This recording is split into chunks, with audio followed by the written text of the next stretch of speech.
Halo, perkenalkan saya Faiz Rafsanjani, Komisaris Utama dari Altiland Group.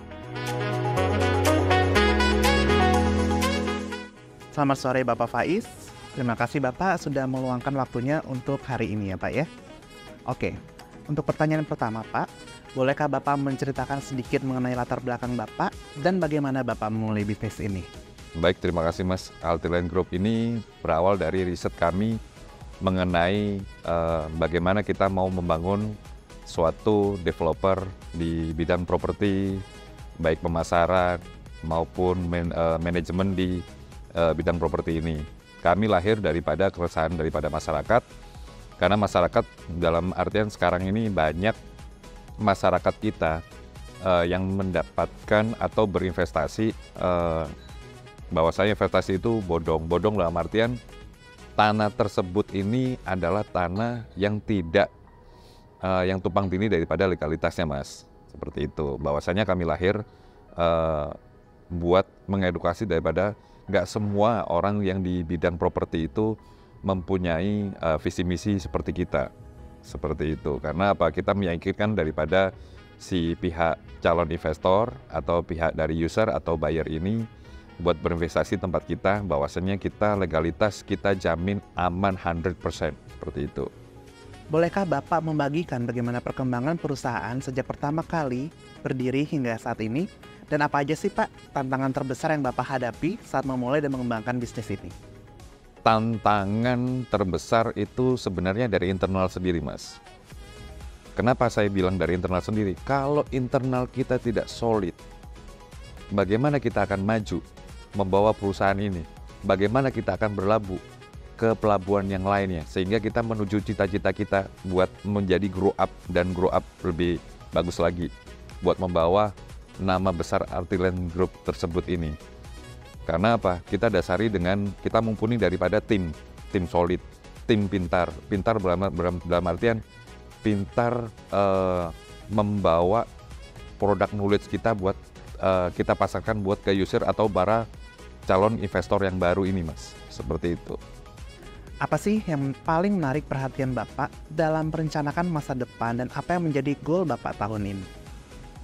Untuk goals tahun ini, untuk perencanaan ke depan, kita fokus dan konsen dengan produk yang kita build sekarang ini, Mas. Contoh, kenapa ada rumah kos? Salah satu produk kita. Rumah kos ini, misalkan Mas punya saudara 3, kuliah di Malang, gitu. Nggak mungkin ngekos di A, B, C. Kenapa kita hadir? Hadir kita bikin klaster rumah kos. Sehingga satu saudara bisa tinggal di satu rumah kos ini, sehingga orang tua daripada anaknya sewa ke kos-kosan di luar, sekalian beli satu tempat. Nah, satu tempat ini bisa dipakai buat 3 anaknya ini, buat sekalian investasi di kota tersebut. Begitu kira-kira, Mas. Dengan banyaknya kehadiran berbagai tantangan-tantangan yang Bapak hadapi saat ini, apa sih kunci untuk mengatasi kendala-kendala yang hadir tersebut? Kuncinya cuma satu, Mas, kuncinya. Kita nge-build tim yang solid, tim yang inovatif, terus sama kita membentuk suatu kreativitas dengan mengikuti tren dan perkembangan zaman ini. Serta kita berkolaborasi ke berbagai banyak pihak. Contohnya, kenapa ada kita tagline Altiland Group Real Estate Collaboration? Kita membuka selebar-lebarnya peluang buat kolaborasi sesama developer maupun antar perorangan maupun daripada sektor bisnis kita yang lain yang bisa kita kolaborasikan di bidang properti tersebut, Mas. Sehingga dalam era sekarang ini kolaborasi itu penting, Mas.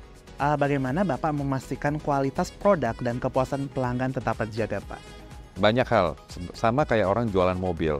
Mobil, Mas sebelum beli mobil, Mas pastikan visit dulu, unitnya seperti apa, spare partnya seperti apa, after sales-nya, maintenance-nya apa.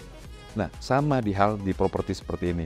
Sebelum kita menyajikan produk kita pastikan SHM kita ini benar-benar valid.